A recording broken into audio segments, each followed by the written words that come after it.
Olá a todas e todos, é um prazer estar aqui nesse curso de formação do Confor, com esses tópicos que partem de questões bastante correntes, né, na formação do que a gente está construindo aqui como um ensino remoto ou o que a gente está chamando de uma educação não presencial. Depois posso falar um pouco mais sobre isso, mas antes gostaria de me apresentar. Eu sou o professor Silvio Carneiro, do curso de Filosofia da UFBC, do Centro de Ciências Naturais e Humanas, e trabalho muito as questões do campo do desenvolvimento e aprendizagem, e por isso acredito que tem alguns temas para tratar aqui com vocês sobre essa perspectiva subjetiva dos processos de ensino-aprendizagem. Eu acho muito importante a gente avançar nessa questão sobre quem são os sujeitos implicados nesse processo de educação. Bem, uma ideia que passou pela minha cabeça é um pouco tratar dessa discussão dos sujeitos, né, a partir desse contexto de uma educação não presencial, né? O que a gente está chamando de uma educação não presencial? Isso é muito interessante porque trata de uma tensão entre a relação de ensino e aprendizagem que consegue configurar novos sujeitos, consegue configurar subjetividades no interior disso. Talvez por causa disso venham muitos estranhamentos, né, no processo mesmo de ensino, ou muitos encontros que a gente imaginava não ter num processo de ensino remoto, né? Certamente é um processo diferente, né, do que acontecia na sala de aula, o que já de antemão já coloca uma outra dimensão de que não se trata, por exemplo, só de transferir o ambiente da sala de aula para o interior da sala de um ambiente virtual. Isso eu acho que é um dado que já está bastante repetido, que já está parte das nossas experiências regressas, que durante todo esse ano, ou outras experiências que a gente já teve, a gente já passou por isso, né, para entender um pouco essa diferença dos processos, dos tempos da sala de aula, dos processos de encontro entre aluno e professor, das atividades que a gente pode propor e tudo mais, né? Mas a gente pensa muito a partir do ponto de vista das metodologias implicadas nesse processo, né? Que novas metodologias a gente tem à mão e tudo mais.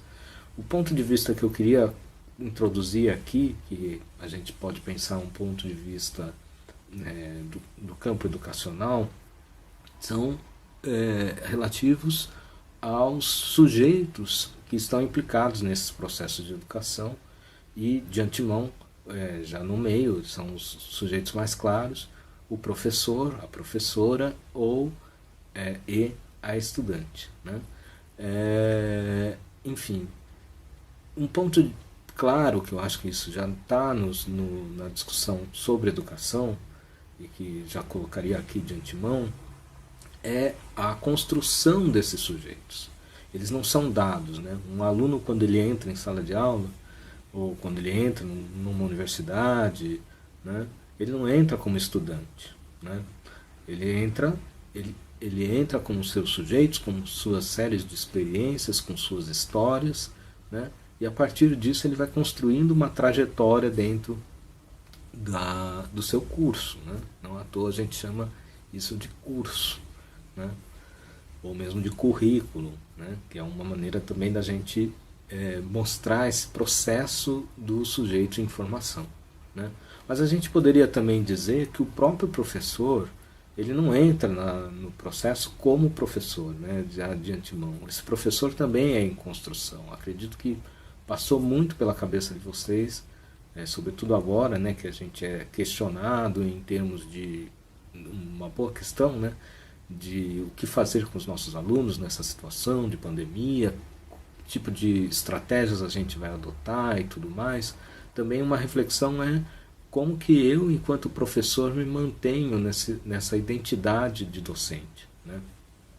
Então, é importante a gente começar a pensar um pouco sobre essa dinâmica, né? Que passa um pouco, portanto, nessa construção. Eu sugeriria que a gente pudesse assistir uma série de filmes pelas quais essa relação entre professor-aluno, professor-estudante, se mostrasse, né? Um dos que eu mais gosto é o Mandadaio, do Akira Kurosawa, em que isso fica muito claro, né? Um professor aposentado que mantém suas relações com os alunos e tudo mais, né? Em que ele vai construindo sua visão sobre o que são os alunos, né? Mas os alunos também vão construindo a visão deles sobre o próprio professor. Posso deixar aqui na descrição o vídeo para que vocês possam ver e tudo mais, né? Eu gosto muito desse vídeo porque ele tem toda uma sensibilidade, né, de que esse professor ele também está no momento de aposentadoria, de sair da sala de aula, então ele está se refletindo muito, né, como um novo passo. Que passo novo ele vai dar na construção de sua própria identidade como professor. Portanto, é um filme, né, que eu gosto também, porque ele mostra que essa identidade só se constrói na relação que ele tem com os seus alunos, né? Que os alunos é um filme em que vários momentos, em vários diálogos, esse lugar do professor é colocado, né, como no jogo de cada uma das histórias com seus alunos. Então, recomendo vivamente que vocês assistam esse filme para poder refletir um pouco sobre isso, para entender, né, que às vezes uma questão que nos parece contemporânea, dada a situação nova em que a gente se coloca, na verdade pode ser uma questão já um pouco antiga e que já foi muito debatida nos termos da educação, nos termos de formação docente, né? Que são os nossos alunos, quem são eles, né? O que significa essa figura do aluno, né? Bem, a partir daqui eu acho que a gente pode já colocar uma série de questões, porque muitas das novas metodologias conseguem trazer uma ideia de que esse processo de ensino, na verdade esse processo de aprendizagem, como eles gostam de colocar, né, são metodologias de aprendizagem com novas tecnologias, enfim, uma série de jogos pelos quais a relação do conhecimento com aquele aluno é evidenciado, né? Se fala muito numa certa ideia de protagonismo desses estudantes, né? Um protagonismo estudantil nos processos. O que, a meu ver, se a gente colocar nessa relação que eu coloquei sobre o filme do Mandadaio, do Kurosawa, eu diria que é um pouco problemática, né, ou bastante problemática, se a gente for pensar que há um problema de base na ideia de protagonismo estudantil, que é um problema de dissolução, de destituição dessa figura do estudante colocada no interior de uma relação, né? Uma relação com o professor, uma relação com os saberes. É interessante pensar que o problema não é, claro, o engajamento desse aluno nos processos de educação, né? O problema é a ideia de um protagonismo na educação. Será que isso de fato existe, né? Será que isso é produzido isso produz de fato um processo de educação, ou é um reflexo de uma ideia de aprendizagem, que é claro, faz parte do indivíduo, mas que não se dá numa relação, né? O que significa ser protagonista numa relação? Parece que é bastante contraditória essa ideia, se a gente colocar partir do ponto de que educação é um processo sim de relação. A questão que pode vir então daí é que tipo de relação é essa numa situação em que a gente é mediado por um dispositivo em que, por exemplo, eu não sei quem é que... Eu estou gravando esse vídeo agora, não sei direito quem é que está do outro lado, né? Confesso para vocês que é uma situação bastante estranha, inclusive, né? Para a gente poder imaginar, porque que tipo de discurso é esse que aparentemente se dá no vazio, né? E que ao mesmo tempo não se dá no vazio. Por isso a ideia de uma educação não presencial pode ser uma ideia interessante para a gente poder refletir na tensão que existe nesses processos, né? Que não é uma relação dada, mas que é uma relação que se constrói em tensão, né? Ao mesmo tempo, os alunos, os estudantes, as estudantes estão e não estão ali. Isso provoca uma série de questões para o professor. Será que aquele aluno está assistindo a aula? Como que eu vou avaliar se esse aluno está ou não assistindo? Como é que eu vou mensurar o engajamento desse aluno nesses processos? Enfim, uma série de questões que podem ser devolvidas também para o professor, né? Como eu vi em outros casos de alunos que perguntaram, será que esse professor realmente está lendo o nosso trabalho? Né? Como que está sendo esse processo de avaliação? Porque afinal de contas esse novo modelo, né? Esse modelo em que a gente está inserido agora, ele é um modelo de não presença, né?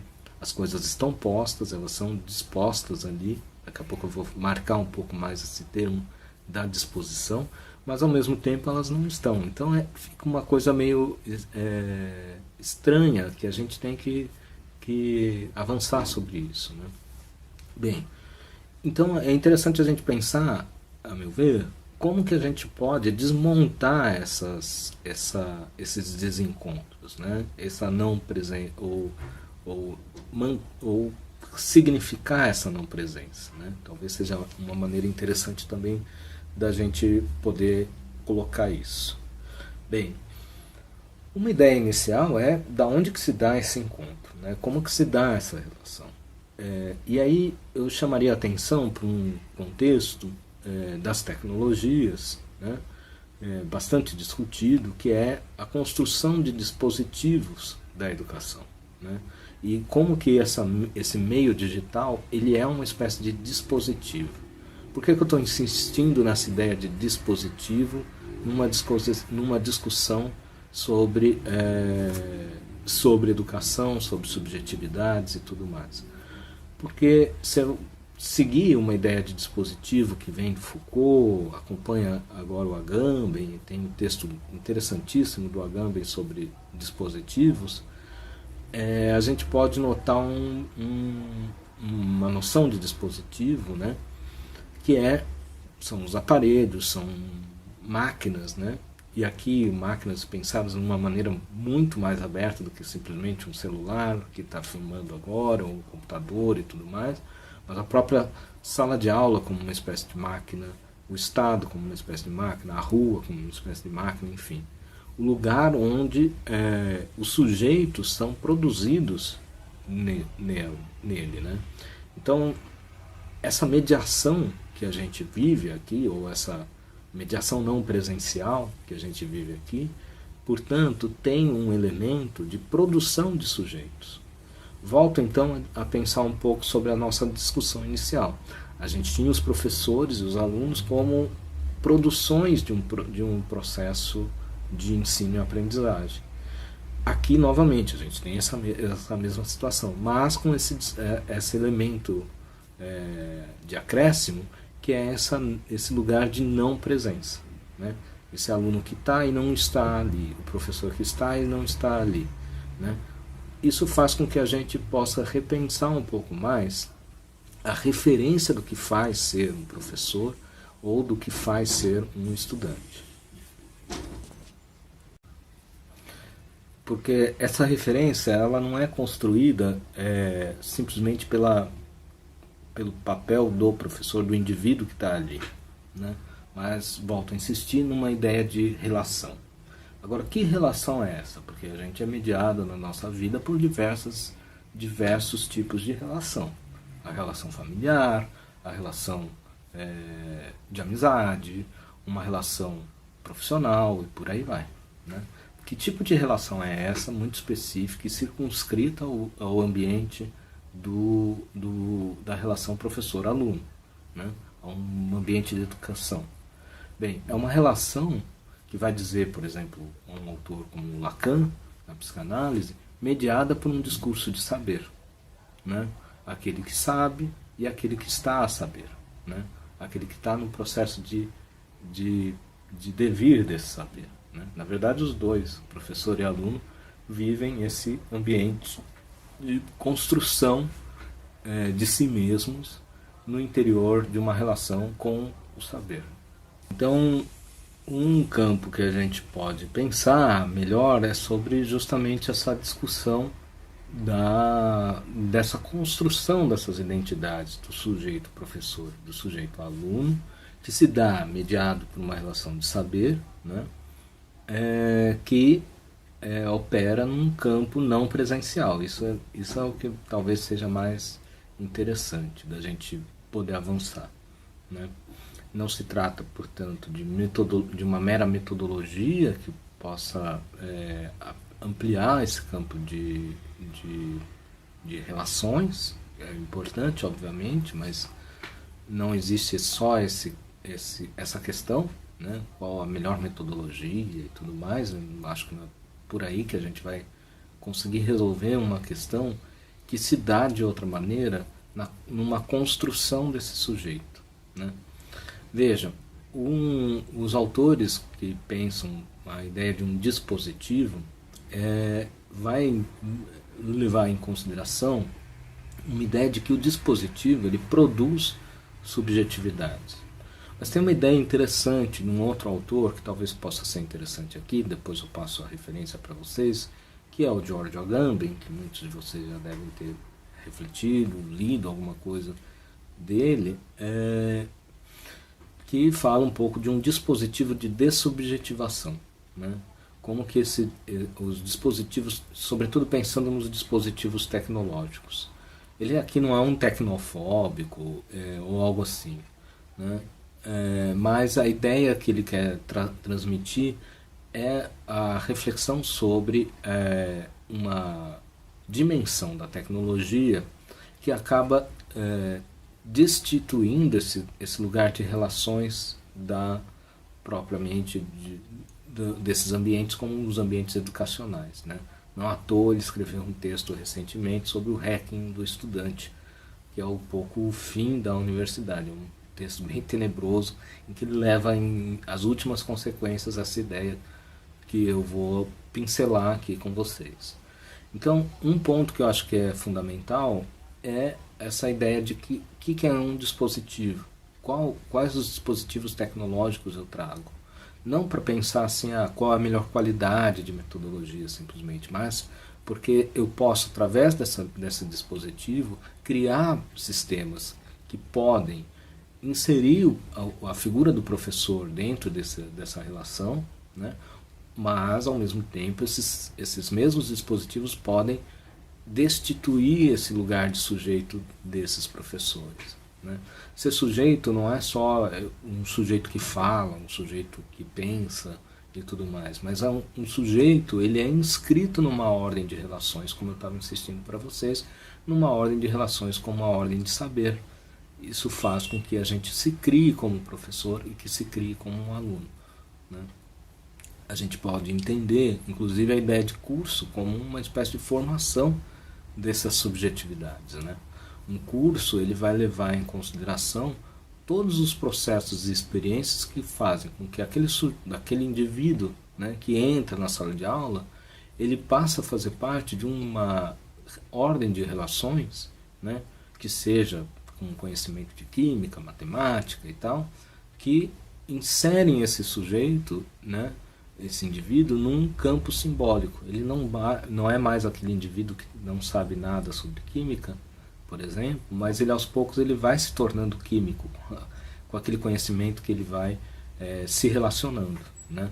Ele vai se tornando um sujeito, ele vai se tornando um aluno, né? E quem sabe ele pode se tornar também um professor, né? O próprio professor ele também vai se formando com aquilo, porque o professor ele tem um discurso de saber em que ele, como vai apontar muito de uma maneira interessante o professor Leandro de La Jonquière, ele vai construindo esse lugar de saber com o aluno, né? O professor por si mesmo não se constrói como professor, mas esse lugar desse professor ele também é em construção com o aluno. Portanto, esse lugar não presencial, né, que os dispositivos tecnológicos colocam em tensão esses ambientes que fazem com que os sujeitos se relacionem e se constituam nas suas identidades. Bem, só para pensar então como que o dispositivo tecnológico pode dessubjetivar alguém, né? O Agamben está pensando muito nas máquinas, por exemplo, vou colocar aqui os exemplos mais perversos, né? Mas um campo de concentração, que é o grande modelo do Agamben, né? Em que o campo de concentração, os sujeitos eles são colocados ali, né? Mas aos poucos eles vão se tornando não sujeitos, eles vão se tornando sujeitos matáveis, eles vão se tornando algoritmos, eles vão se tornando números, né? E a gente tem inúmeros exemplos para pensar um pouco sobre isso, né? Como que as máquinas, e não necessariamente só as máquinas tecnológicas, mas elas potencializam muito disso, né? Porque elas podem dessubjetivar de uma maneira muito mais radical do que os processos mais cotidianos de relação. Bem, uma máquina ela pode muito bem dessubjetivar na medida em que ela coloca o outro como um outro qualquer, né? Ela coloca um outro como aquele que não tem experiência, como aquele que não tem história, um sujeito desterritorializado e, portanto, basta inseri-lo na colônia, digamos assim, né, de saberes que eu coloco, que o professor, né, coloca, ou mesmo o próprio professor se coloca nesse sentido, para que cada um viva da melhor maneira, né, naquela selva de saberes. Bem, o trabalho que a gente pode ter aqui a pensar é como a gente vai organizar essa ordem de relações de saberes, porque eu acho que é um pouco isso que é o problema de só pensar metodologicamente, né? Eu tenho um conteúdo que é verdadeiro, uma metodologia que é correta e um aluno que vai ser recipiente desse conhecimento. E isso não necessariamente é o processo de conhecimento, né? Em que o aluno acaba se engajando e se transformando num estudante, né? Aquele que pesquisa, aquele que se envolve com o conhecimento, se constrói diante de uma relação de saber. Bem, é importante a gente notar, e aqui já vou pensando aqui nos finalmente, né? Como que essa relação toda se dá na ordem da tecnologia, de tal maneira que essa tecnologia possa construir espaços simbólicos em que esses sujeitos possam se encontrar, né? Espaços simbólicos que marcam uma maneira de atuar sobre ele, né? Bem, a sala de aula ela é um espaço muito rico para que isso possa produzir, né? E sem a sala de aula a gente perde um pouco o território, que o nosso habitat natural, digamos assim, em que os nossos discursos poderiam fluir da maneira que a gente mais conhece. Bem, como construir num espaço virtual essas territorialidades? Acho que é uma questão que termino aqui para pensar com vocês, né? Que territorialidades não é só uma questão de a casa, né, o ambiente em que a gente se instala, né? Mas territorialidade também significa a maneira como a gente organiza nossas experiências num determinado espaço, num determinado tempo. Bem, pensando por fim que essas tecnologias elas estão implicadas num sistema de construção de imagens constantes, né? Em que a gente vive a gente vive numa produção de espetáculos de imagens, né? Qual é o risco que essa tecnologia no processo de ensino pode criar, né? Em que medida essa tecnologia não pode cair numa reprodução desses espetáculos, né? Espetáculo, qual é o problema dessa questão do espetáculo que eu queria colocar aqui para vocês, talvez de uma maneira meio torta, né? O problema do espetáculo está numa ideia de imagem que aparentemente cria um campo simbólico, mas que na verdade é uma reprodução daquilo que já é de um modo de vida, sem uma significação sobre aquilo, né? É uma reprodução sistemática de um modelo de imagem congelada, né?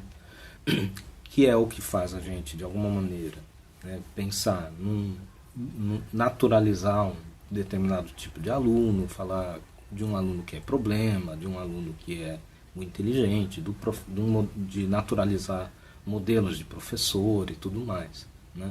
Como que a gente pode escapar dessa lógica do espetáculo que está muito implicado na ideia da tecnologia, né? Uma das maneiras é um grande amigo do próprio Agamben, né, que vai falar, que é que vai falar da sociedade do espetáculo, que é o Guy Debord, que ele vai falar de uma espécie de contradispositivos, né? Ou seja, ele quer criar contra-imagens, né? Ele quer fazer com que, muitas vezes é pensado o Debord, né, como um sujeito que é contrário às imagens e tudo mais. Mas se a gente for refletir, né, ele produziu filmes, então ele tem uma reflexão sobre imagens que é de outra ordem, porque ele reconhece o papel potencial das imagens na construção de um campo simbólico. Bem, eu fico pensando se as maneiras, as tecnologias que a gente tem à mão não podem tocar nesse sentido os alunos, né, de produzir campos simbólicos, de produzir ordens de saberes, de produzir experiências com esses alunos, né?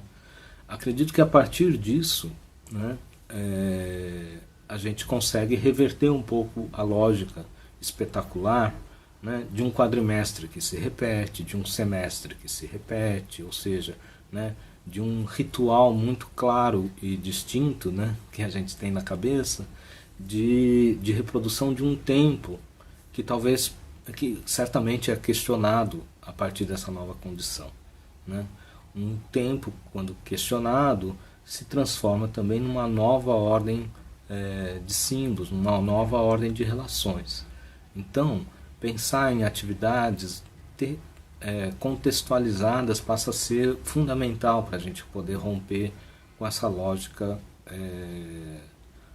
da ordem de saberes, né? É um ato, digamos assim, quando eu pensei na questão quem atua na educação, né? Uma espécie de ato psicanalítico, digamos assim, no processo de educação, que vai fazer cortes com processos, né? De tal maneira que a gente possa, de fato, tocar em nossos estudantes, né?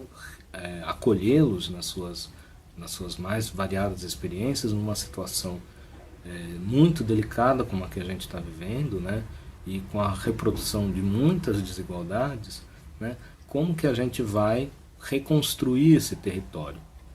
Como que a gente vai reconstruir essa ordem de significações, né? De tal maneira que não é pelo protagonismo desses sujeitos, dos estudantes, né? Não é só o estudante que vai estar ali falando o destino do seu saber, não é só o docente que vai falar sobre o destino do saber, mas é o saber em relação.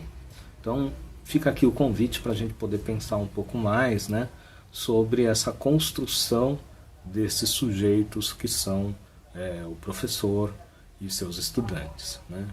Boa sorte aí, boas aulas, e foi um prazer falar com vocês. Até!